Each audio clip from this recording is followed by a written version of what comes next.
Welcome to the program. Thanks for joining us on this Wednesday. It is 106 and temperatures outside are rising through the upper 60s to near 70 degrees. It's turning up to be a very nice day out there, and we'll be running down the forecast coming up here in just a moment.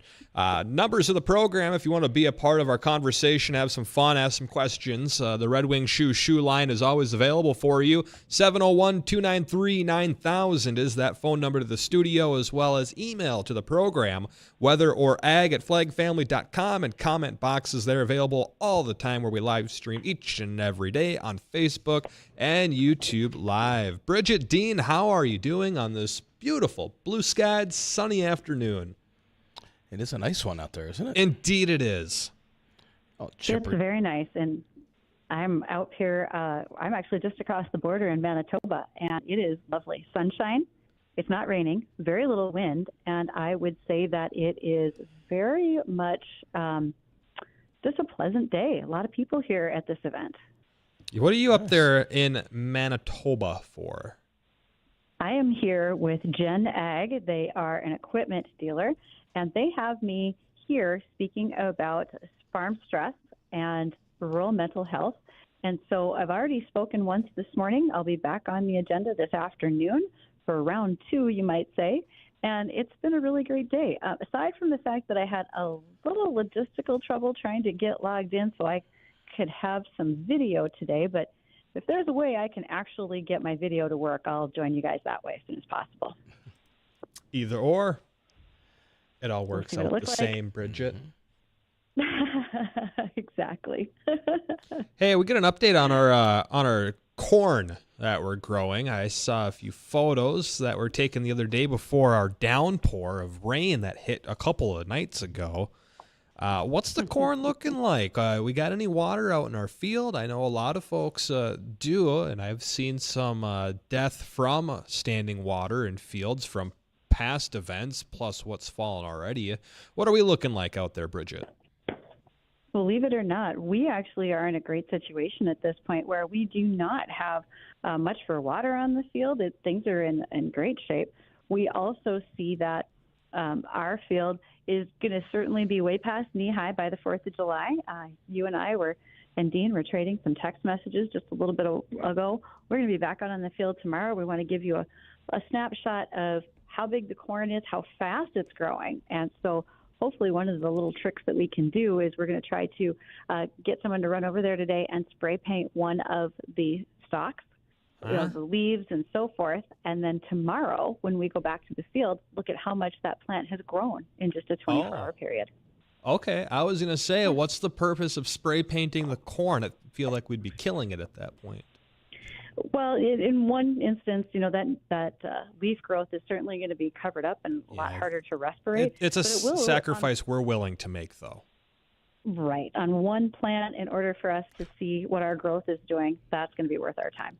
Absolutely. Will the odds forever never be in your favor, corn? Hey, it's tasty, there's and it's a great whistle to thing raise. that goes along with that, too? I think it might.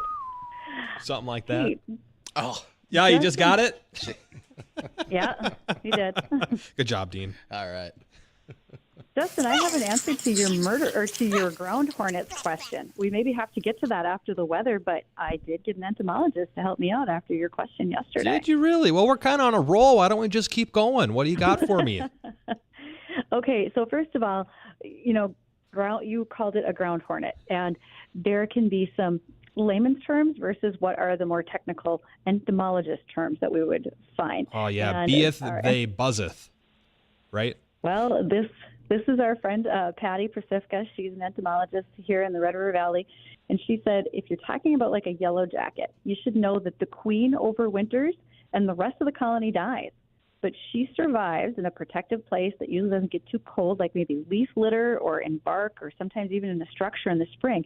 And then in the spring, she has to build a new nest, lay eggs, and raise the larvae into more wasps. So when you said you don't normally see them till later in the season, that might be why. Oh, really? Did she by chance happen to give you an answer or lean which way she thinks what all this excess rain will do to Said bees? Their emergence, and if they are somewhere in like leaf litter, etc., you've got to think about what our spring was like. So it was nice and dry early on. It wasn't terribly warm. So if the queen was able to emerge on a warm day and get started on her nest, she would have built that somewhere out of heavy rainfall or washed out areas. And so they will still be showing up later this season. But there's probably a lot of the queens of those hornets that didn't, or those wasps, that didn't come out in a timely fashion, and they maybe died. So we're probably going to see a slight decrease in them, but it's a little too early to tell. There's a lot of other bugs out in the fields besides those. Only one can hope. Just on the nasty ground ones. The other bees are all right, but those nasty ones that sting you just because they get off on it, yeah, those ones can kick rocks. Well, she also mentioned that if you hear something about a giant venomous flying spider, it's actually just a Joro spider. And I said, it sounds like it has fangs. And Patty's answer was, it actually does. So keep an eye out for those. Nothing like a big old nasty Joro flying at you in a 25-mile-an-hour breeze. Our tropical wind of the Red River Valley. Let's add spiders to it. That will get a little crazy, I'm sure. Yes. So. And time for me to move further north. That's right. I didn't think there'd come a day. Talk about the weather. Maybe Dean's going to have something exciting going on that'll make some changes. Nope. Back to you. All right, back to you, Bridget. Here we go. Never mind. No, we've got a nice day out there today. Temperatures in the mid to upper 60s across the area. A little bit of a breeze, but not much out of the northwest at about 10 to 15 across much of the area. And we'll be seeing highs today in the lower 70s with those breezes out of the northwest. And then tonight, we'll see partly cloudy skies bottoming out into the 50s. And tomorrow, we'll see an increase in clouds throughout the day. And we'll have highs in the mid-70s. Could see a few light showers towards evening in the far, far southern valley. And those will overspread the area Thursday night. And then scattered showers and storms Friday, low 70s. And the weekend will start improving. Saturday, we'll probably see a few storms early. And then Sunday being the pick day of the weekend with highs a little closer to 80 and more sunshine. And next week, we'll finally see some summer heat and humidity into the area with the, looks like all next week we'll have temperatures in the mid 80s. That's playing it conservative. We're seeing some signs it might even be a little hotter than that next week. So if you're a fan of that summer heat, you want to do a little pool time or lake time, next week, we finally get a more consistent stretch of warmer weather. So that big heat dome that's been down to our south, and it can stay there. Yeah, we're going to get a piece of that building north next week. So no. We're going to have to deal with it. And again, it is time to move further north. Canada's calling you. Canada? Why don't you go up north and put out some of those forest fires? There you go. You can get a side, something worth my time. You get a side hustle. Hosing down all those fires. That could just become my main hustle. They keep you busy. Just never know. It would. You may hook up with Quick Dick McDick. Yeah, it'd be a good hookup. He can help you out. Yeah, I'm sure he's got connections up there. I bet he does. See, looking out for you. Just a guy looking for help and looking out for you, QDM buddy. over there with the hookup. There you go. All right. Great. Can we talk about this thing in Slack you sent earlier, or do we not have any information on that to talk about right now? Bridget, do you have any information on that? I pretty much slid her in here sideways to get into the video and so forth today. I can make some speculations, but I have not read the whole story. So now that you've teed it up, you're going to have to share with our listeners. Okay, right. so maybe we'll touch on it tomorrow, but let's tease at least on the headline. Yeah, you should get get a hold of your entomologist and see what we can get on this. So the headline reads. What does this say? Collecting sex-crazed zombie cicadas on speed. So there's zombie cicadas that are sex-crazed on speed. Sounds like a frat party. And it's due to some supersized fungus that is causing these sex-crazed zombies on speed. Zombie fungus. I've actually heard of that before. Really? Yeah. And it makes zombie out of insects. It is the wildest thing ever. Hold on. I have some thoughts here. just as I think about this, first of all, we have this massive emergence of cicadas, the 13 years and the 17 years, and they converge for the first time in like 100 years. And they're all out, and they're all in the south, and they're very, very loud. And what's the point of them emerging? Well, they want to mate. So, yes, it's like Woodstock for cicadas now. Nice. But if they got into a fungus that is somehow altering their awareness, so I guess it's similar to humans and certain mushrooms, yeah, they're probably pretty focused and busy right now, perhaps we could So say. the cicadas are having a good time on mushrooms is what I'm hearing. Man, they know how to party. Potentially, yeah. But they don't last long. That's a problem. Well, I mean, yeah, that's why you got to get everything in as soon as you can. Oh, man. There's a horrific amount of jokes here that I just want to leave alone. Dean's over here dying in the corner again. Hey, did you finally get some antibiotics?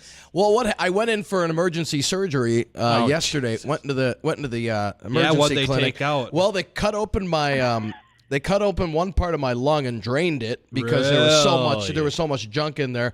Wow. And they said you're good to go back to work. So do you and got they like gave a me drain tube in there? No. They said I'm good to go, and they gave me an antibiotic, and it was as long as I don't start laughing. As long as you don't cough and laugh too hard. So, but it's getting I'll be better. honest. Bridgette, do you got any good jokes? I'm actually going to need to see a proof of insurance to believe that any of this actually occurred yesterday, but that's just me. Hey, I'm so I will skeptical just that way. go out on a limb and say Dean did leave the show early so he could go to the doctor.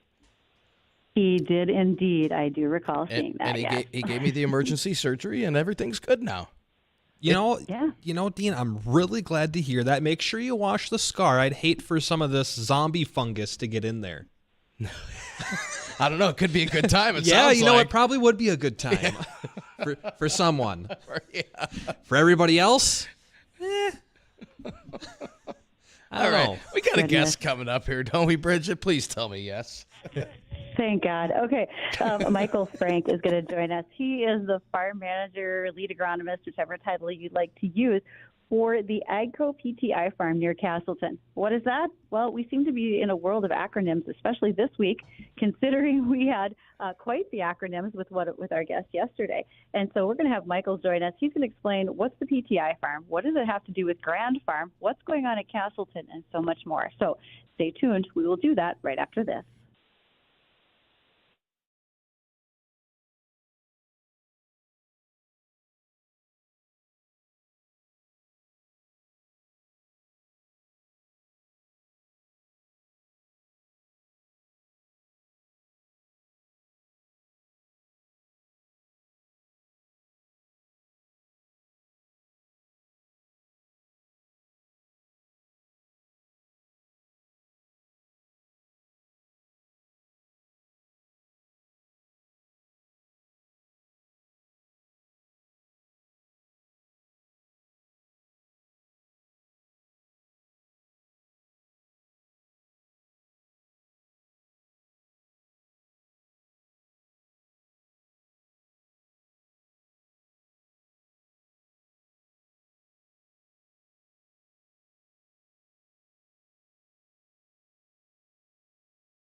And welcome back to Weather and Ag in Focus. Thank you for joining us. And I think I have now overcome audio visual problems. And so it feels like we're hitting on all cylinders until the next thing doesn't work for us. But if you want to make sure that things are working in your best interest, well, one of them would be to contact Mark Wagner at North Dakota State Services.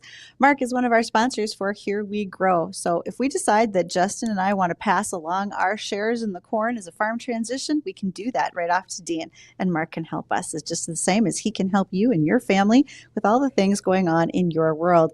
And to Red Wing shoes, I've got mine on today. I don't know about you guys, and I'll wear them again to the field tomorrow. They're awesome. And thank you to Teresa and her gang. They are up on Main Avenue. And Justin just pulled a hamstring trying to show his shoes off on. Softball tonight. Well, you better start stretching, because what I just saw there is not a softball move, pal. Red Wing can't fix your hamstring, but they can put you in better shoes. So check out those folks up on Main Avenue. We can hope. All right. So we do have a guest today, and that is Michael Frank.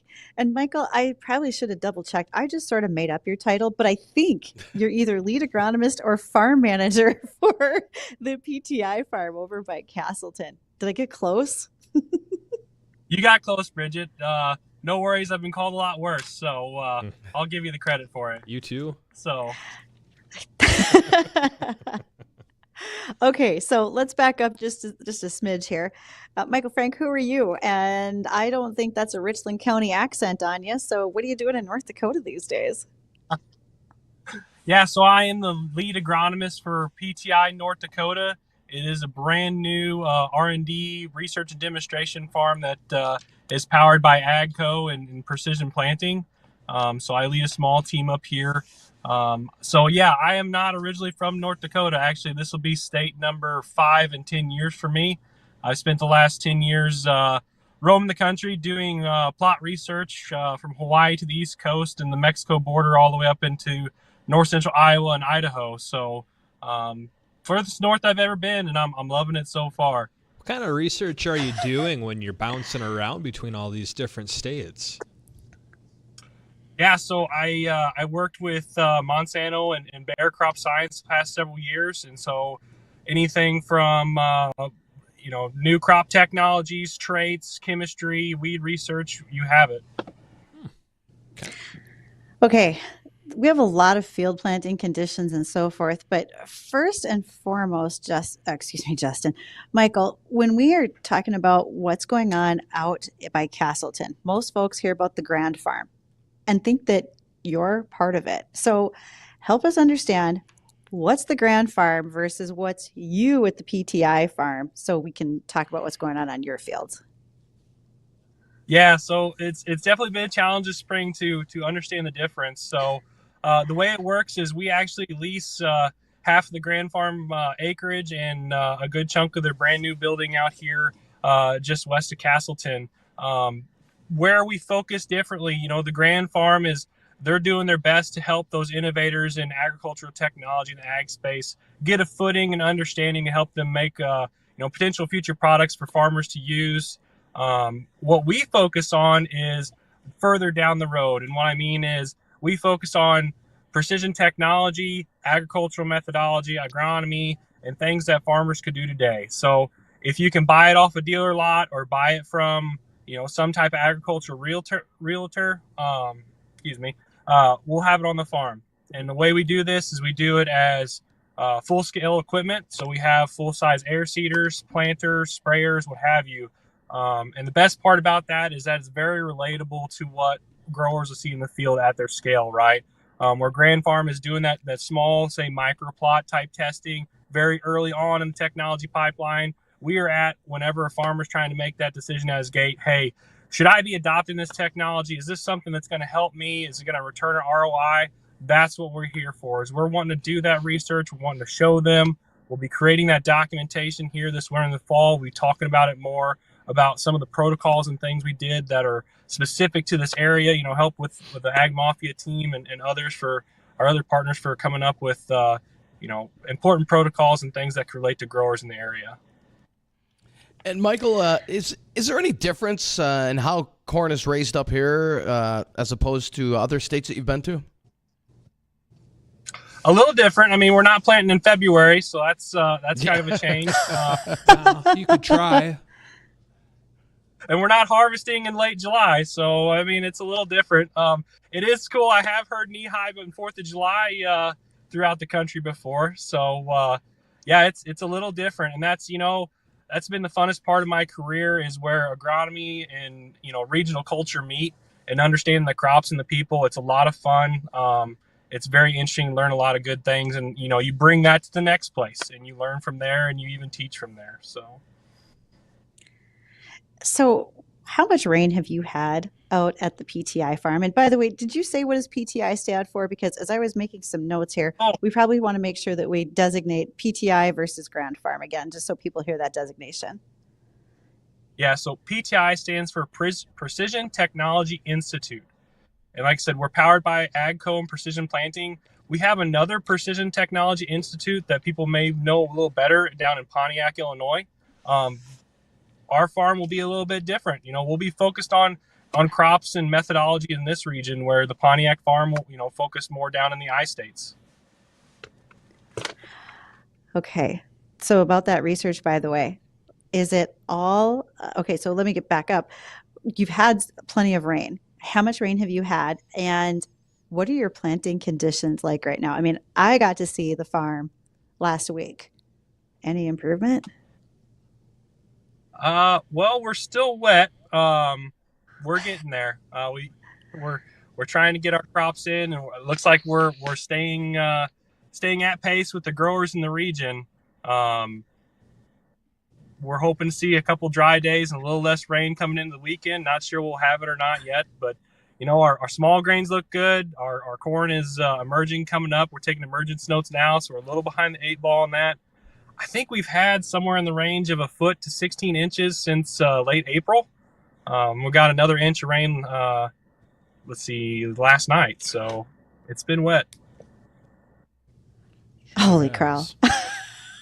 Okay.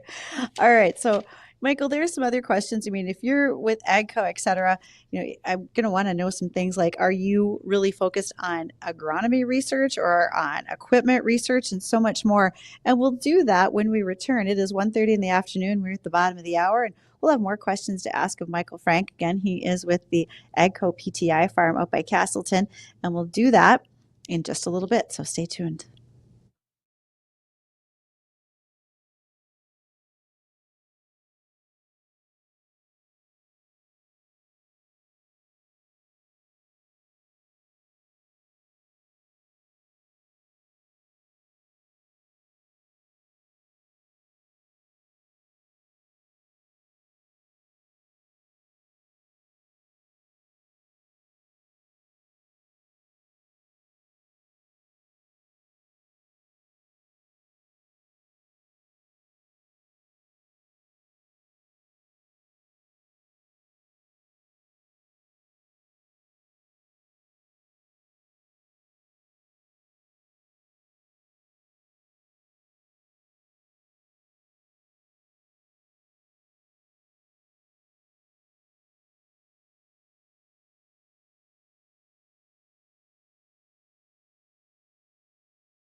And welcome back to Weather and Ag in Focus. We're glad you're here. And I think it looks like it's a good thing that the guys are in the US today, because I just have a little bit of fear about some of my Wi-Fi. Every once in a while it dips really bad and I'm thinking, oh, there I go, never to get back from Manitoba again. So bye guys. Thanks See you for later, hosting. Bridgette. It's nice knowing you. Hey, nobody call the Border Patrol before I get there. Everything will be fine, right? Yes. 24-hour deal. Bring back some Molson. By the way, they ask, how many Hey. more questions are they going to ask me at the border on my way back in? Because there was a lot yesterday. Yeah, you Just only heads pay a up for tax all of you. going in.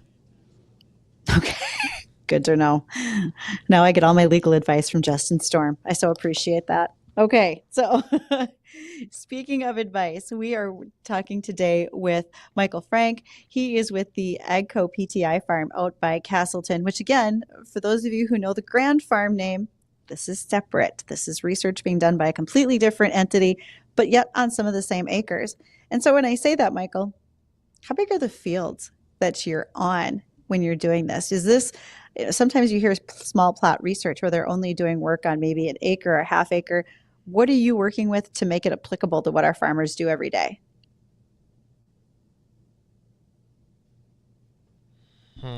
Did Michael freeze or did I freeze? Bridgette, I think you just disappeared, girl. You're gone. No, I'm kidding. We lost our guest.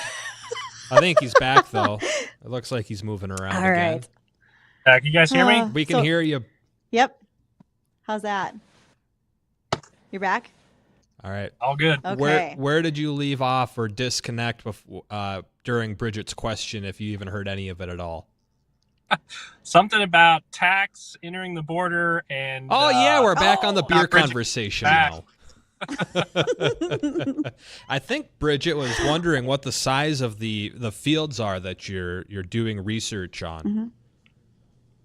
Yeah, so we split the farm into eight different fields, roughly about 30 acres. So we have each crop has two of those fields. We have wheat, barley, corn, and beans. And because of the lovely weather we've had this spring, we actually took one of those cornfields out, and we're doing trials around preventative planting methodology and cover crops. So, you had mentioned at the top of our last segment during the interview what kind of research you were doing over there, and I was wondering if you could just reiterate again what types of research you're doing, but then add on to it and explain what's the significance of this research. If you guys get this, I don't know if you want to call it breakthrough information from the research, but your end results, what could that lead into down the future based on the research you're doing now?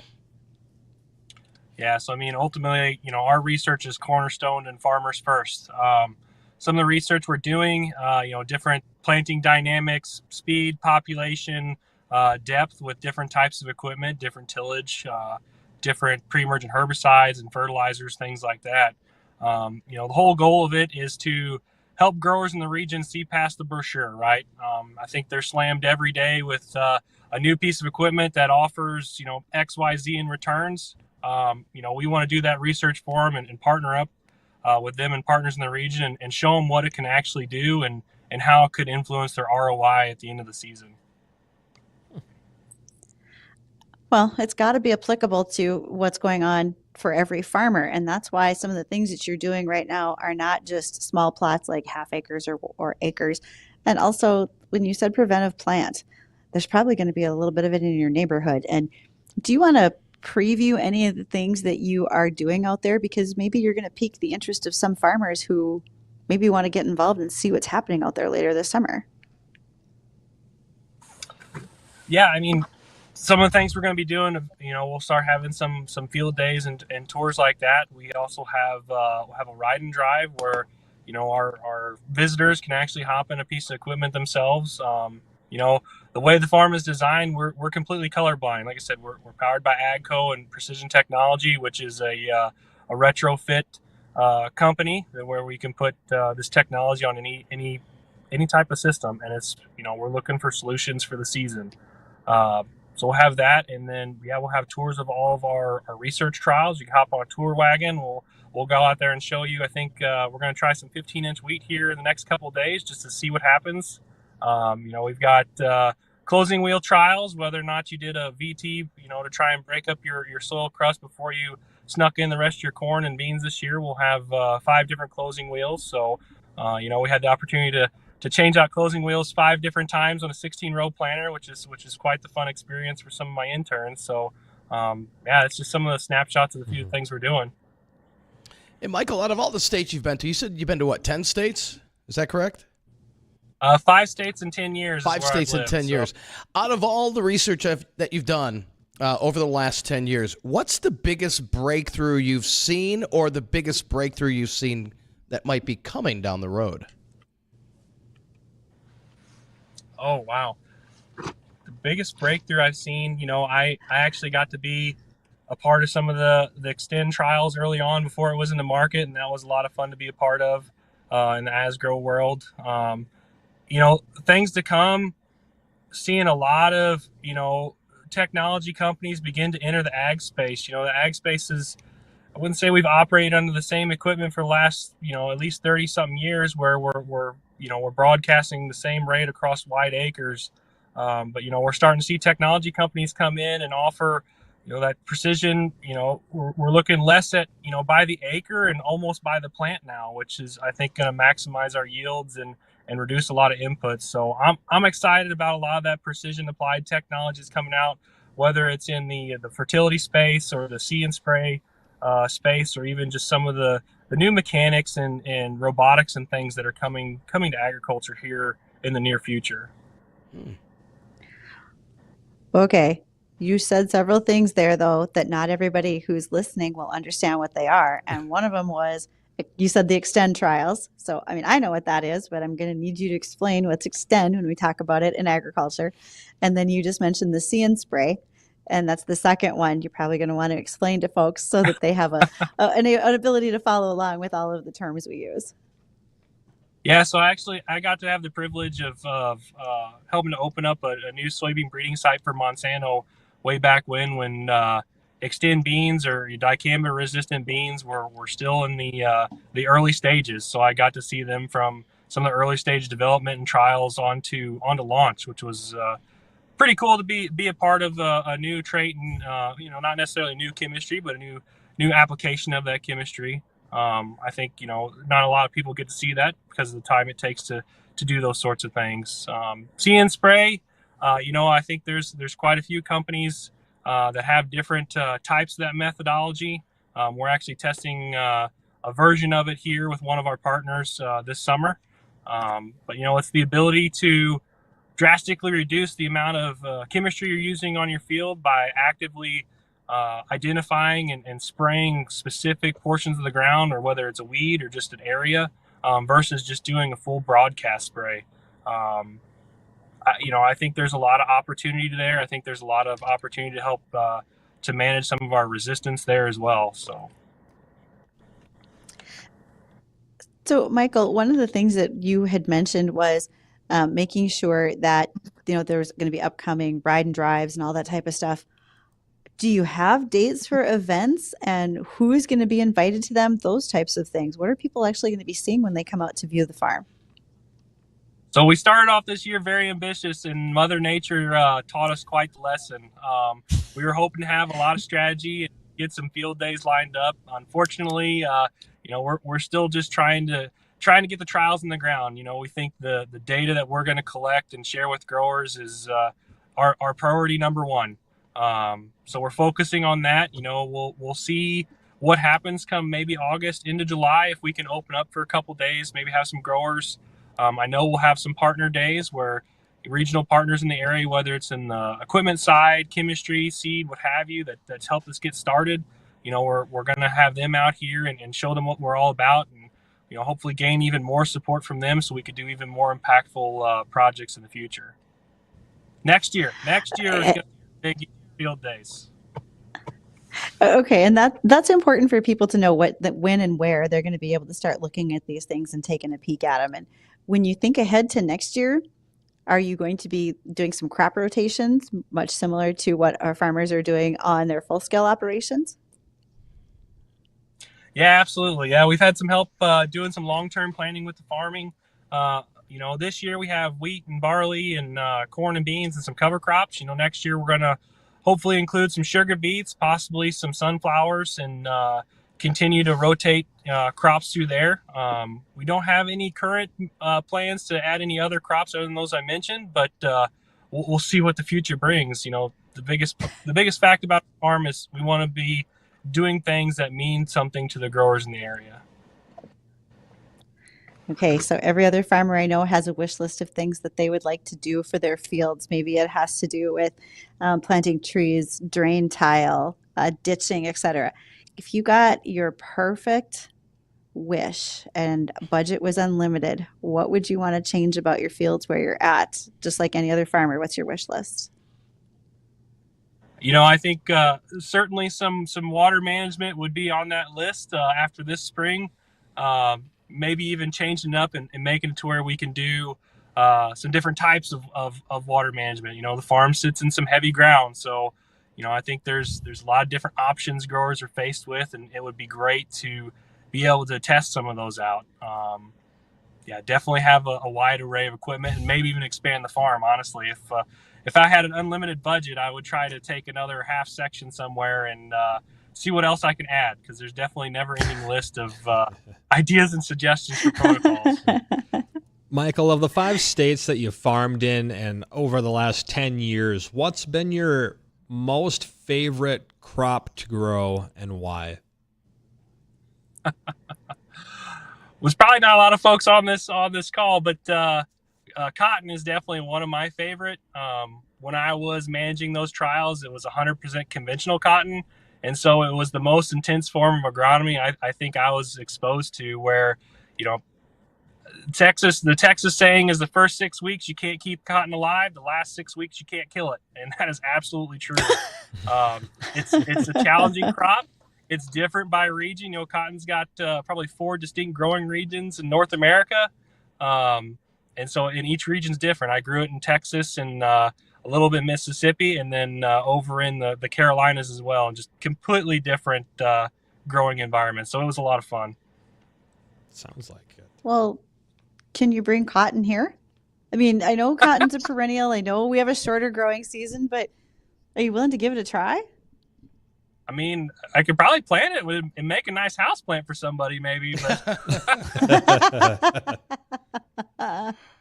I'll get some seed from a friend down south, Bridgette, and I'll see what I can do for you. Well, it sounds like we're about to get a house plant in the weather office, you guys. Who's in charge of watering that? I don't know. Dean might say otherwise if I do it based on how I water the cactus. He's trying to kill the cactus that we've got in there. I'm like, you don't water it that much. You're going to kill it. Hey, you guys sound like farm partners. Look at that. One doesn't agree with the other. Right. Shocking. Hey, Michael, one last question. Curious, so when you were out in Hawaii, I know you mentioned that. What was the crop you were growing out there or doing research on out there? I was actually working on inbred corn, and some my previous role. What I did is look for different agricultural technologies, imagery, robotics, what have you, and apply it to seed production to produce a better seed, higher quality seed, and reduce the cost of doing so.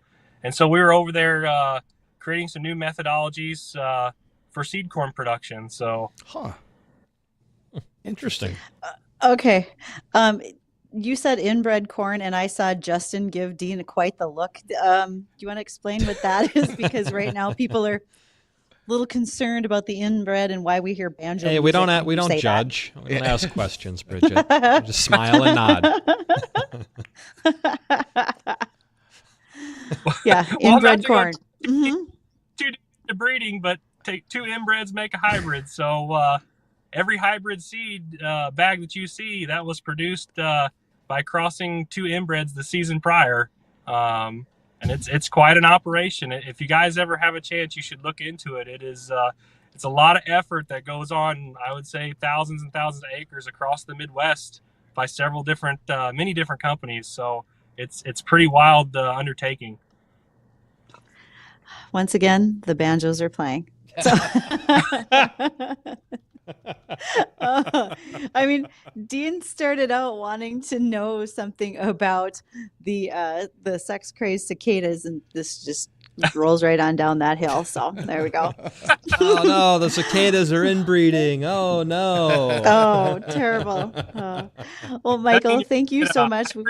Cicada? A hybrid cicada. All right. You let us know when you're doing tours out there, because we look forward to letting others know as well so they can join you. And thanks for joining us today to visit on Weather and Ag in Focus, Michael. Absolutely. Thanks for having me, guys. Yep, appreciate it. Thanks. Okay. More weather, more headlines, all coming at you. Stay tuned.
And welcome back to Weather and Ag in Focus, 1:52 in the afternoon. I want to thank everybody for joining us. Before this train goes off the tracks here, we've been talking about sex-crazed cicadas on speed, inbred corn. How about we hit on some ag topics, Bridgette? Well, gee, which one are you going to choose, Dean? Well, seeing where this is going, how about we I'm letting you choose. I'm not going to touch it. Come on, what's the worst that could happen? Yeah. Go ahead, Bridgette. All right. So North Dakota Soybean Council wants to make sure that you know, especially if you live in Grand Forks, Justin Storm, that for the past 4 years, city buses in Grand Forks have run on a biodiesel blend. It's a 20% blend of biodiesel and petroleum diesel known as B20. That happens during the summer months. Lower biodiesel blends are typically used during the cold weather months, so it's a little bit different setup for those buses. But you're going to notice this bus running around town. It's got a great big wrap on it. It says biodiesel, North Dakota Soybean Council, and it runs on Goodyear tires that are indeed soy-based tires as well. Soy-based tires are available for things like city buses, but also a discount for fire trucks, fire department equipment, also ambulances. And so that's one way you can support when your communities, the soybeans that are raised here in the region. You can even go to Goodyear and ask for soybean oil-based tires for your passenger vehicles as well. It smells like French fries. I was going to say, do you remember my hint how you're supposed to know if that's a biodiesel bus? The buses, they smell like French fries. Do they really? They smell like French fries. Yeah, Yeah, they smell like French they fries. do. I'm surprised you left that one alone, Dean. You didn't want to touch on this one? Which one? You know, Bridgette, what do I got to do if I want my ear to be bigger? Well, let me help you. Oh, will you now?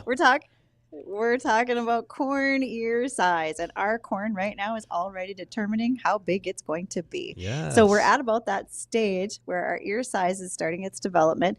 Once we get further along, we're going to see what's happening in that plant. But right now, at the V5 or V6 stage, that's when our corn plant decides how many kernels are supported around the ear of corn on the cob. So, fun fact, the number of kernels around an ear of corn is always an even number. And we're going to find out pretty soon how big our cobs are going to be based on have we done the right things as far as fertilizer. I think you guys did everything you could to deliver rainfall to our cornfield. Unlimited Thanks so water much for supply. that. Yes. And because of great sponsors like Dairyland Seed, they helped us put the right hybrid on the field. Then we had Ellingson Drainage has made sure that we don't have a surface water standing there that can be a problem. And if we need a fungicide, Gowan Company brought us a fungicide for a product to put on the field to prevent disease. So I think we're doing a lot of the right things. And by doing those, that's how we maximize that ear size for maximizing yield, which is what you want, Justin. You want big yield. I want big cobs. The biggest we can get them. This would help, wouldn't it? It would help with the always, yield, yeah. It always helps. Yeah, yes, it does. Especially when you're shooting for Half. 250. I would How say many you're gonna, cobs does a corn plant? How 2, many cobs does a corn plant create? 2, 3 if you're lucky. Generally one. You're a darn liar. You sometimes get two off of them. You take that Hey, back. we're gonna be in the field tomorrow with a corn agronomist. We'll ask, as well as is the height of the cob predetermined on the stalk? Yes or no? Or are they just Yes. randomly up and down the stalk? No. They should No, not be they're random. Not. They're They are specifically Right. placed. They are, because that's how you go through and combine is you want them at a reasonably high height. Doesn't mean you run your headers through them. Now, There you go. Now, Bridgette, has our field been sprayed at all? Because I noticed on some of the pictures a lot of holes in the leaves. In the leaves? Darn Okay, so our field sex-crazed has little been sprayed. cicadas. That's the sex crazed cicadas Yeah, they're, on speed. they're Actually- doing it on our corn, man. Actually, it's wind damage. When you have Really? wind and you have small plants like that, and think about our soil structure where we have a little bit of sand, some particles on the soil surface. So when the wind blows that hard, it can move some of that surface soil and it can literally sandblast those tender young corn leaves. Oh, so when wow. you're seeing that dead tissue, leaf edges, even little holes on them, Yeah. a lot of times at this time of year, it could be sandblasting from wind erosion. Very Son of a- interesting. I thought they were little critters. I thought they were little buggers. Well, yeah. We'll look for those too, but I don't think Oh, we have they're any there. bugs out there. Really? That's great news. I saw a few weeds, but not many. Just a few? Yeah, not many. No, That's good. I know. That's good. That means Yeah, that so we're really shooting for 250 then. Maybe. I thought you were at 225. Is that what I said? Maybe I was being a little generous and not shooting too far to the moon. 225 it Justin, is. I think that's still a record for Parker. I attribute this quote to my husband. Just remember, when it comes to agronomy, overly high expectations will lead to premature disappointment. So if you are overly high in your yield, you might be slightly disappointed. Yeah, we'll see. What was that? Don't set expectations because then you can never be disappointed. That's my life motto. There you go. Perfect. Look at me now. Look at where I am. Loving it. Well, you had to be Justin Storm, the meteorologist. Who else was going to hire you with a name like that? I didn't have a choice. I was born for it. That's exactly right. That's what it is. So that's it. We're good. It's time to get out of here, right? What's coming up next, Justin? I think everybody knows what's coming up next. Everybody, have a great rest of your day.